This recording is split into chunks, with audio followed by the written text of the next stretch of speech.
चलिए देखते हैं सेट नंबर 2।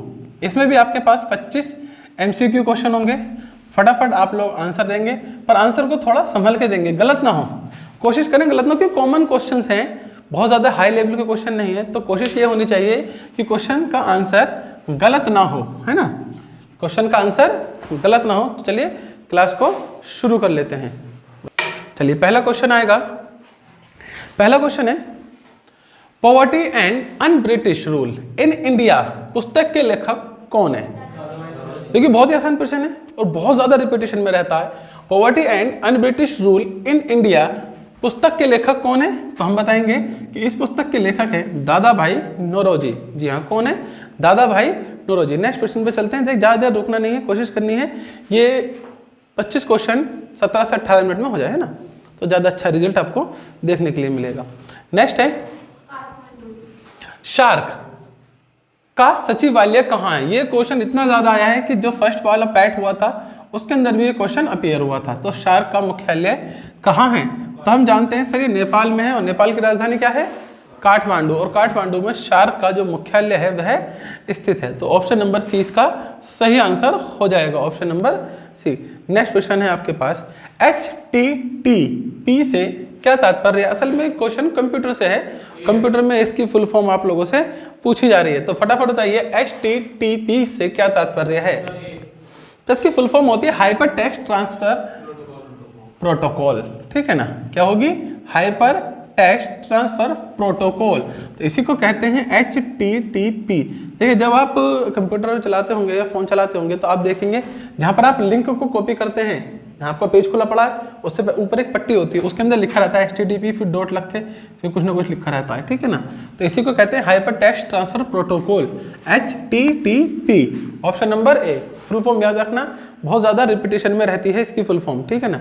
नेक्स्ट है आपके पास कुचिपुड़ी शास्त्रीय नृत्य शैली किस राज्य से संबंधित है? तो बहुत अच्छे से आसान याद है, कुचिपुड़ी किससे संबंधित है? सर कुचिपुड़ी संबंधित है हमारे आंध्र प्रदेश से। कुचिपुड़ी शास्त्रीय नृत्य शैली किस राज्य से संबंधित है? तो ये संबंधित किससे है? सर ये संबंधित है हमारे आंध्र प्रदेश से। चलिए बताइए आंध्र प्रदेश की राजधानी क्या है? आंध्र प्रदेश की राजधानी क्या है? तेलंगाना तो अलग राज्य है। क्या कर रही हो? फटाफट बताइए, चारों की बताइए। केरल की राजधानी क्या है? उड़ीसा की राजधानी क्या है? और कर्नाटक की राजधानी क्या? फटाफट बताएंगे। कर्नाटक की बेंगलुरु, ओडिशा की भुवनेश्वर, केरल की तिरुवनंतपुरम, आंध्र प्रदेश की अमरावती है वो हैदराबाद। चलिए देखिए, राजधानी जब भी ऐसा मौका मिले ना कि उड़ीसा, कर्नाटक, केरल, आंध्र प्रदेश, तो तुरंत राजधानी रिवीजन में ले आए, अच्छा रहेगा। चलिए नीली क्रांति में से किससे संबंधित है? नीली क्रांति किससे संबंधित है? सर ये मछली उद्योग अर्थात मत्स्य उद्योग अर्थात फिशिंग से संबंधित है हमारी नीली क्रांति। ऑप्शन नंबर 20 का सही आंसर हो जाएगा। नेक्स्ट क्वेश्चन की अगर हम बात करते हैं, राज्यसभा का सदस्य निर्वाचित होने के लिए न्यूनतम आयु कितनी होनी चाहिए? अभी भी बात देखो, लोकसभा के लिए कितनी आयु होनी चाहिए? बात हुई थी लोकसभा के लिए 25 और राज्यसभा के लिए 30 और राष्ट्रपति के लिए 35।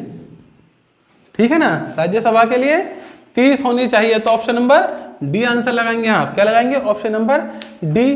पिछले 25 क्वेश्चन में ये वाली बात हुई थी। ठीक है, तो याद रखो इस डेट को, इस टाइम को, सॉरी इस एज को। नेक्स्ट क्वेश्चन है आपके पास 57। डीएनए का असंक्षिप्त रूप क्या है? ऑप्शन नंबर डी, इसे बोलते हैं डी ऑक्सीराइबो न्यूक्लिक अम्ल। क्या बोलेंगे? डी ऑक्सीराइबो न्यूक्लिक अम्ल। डीएनए की फुल फॉर्म होगी, क्या होगी डीएनए की फुल फॉर्म? डी ऑक्सीराइबो न्यूक्लिक अम्ल। ऑप्शन नंबर डी इसका सही आंसर होगा। नेक्स्ट क्वेश्चन की तरफ बढ़ते हैं। क्वेश्चन नंबर 58 लिखा है बंगाल विभाजन किसके समय में हुआ था? बहुत ही फेमस है, तो याद रखेंगे लॉर्ड कर्जन के काल में बंगाल विभाजन हुआ है। किसके काल में हुआ है? सर जी लॉर्ड कर्जन के काल में बंगाल विभाजन हुआ है। किसके काल में हुआ है? लॉर्ड कर्जन के काल में। याद रहेगा, लॉर्ड कर्जन के काल में बंगाल विभाजन हुआ है। नेक्स्ट देखेंगे 59 क्वेश्चन। सिलोन किस देश का पुराना नाम है? बहुत पुराना फेमस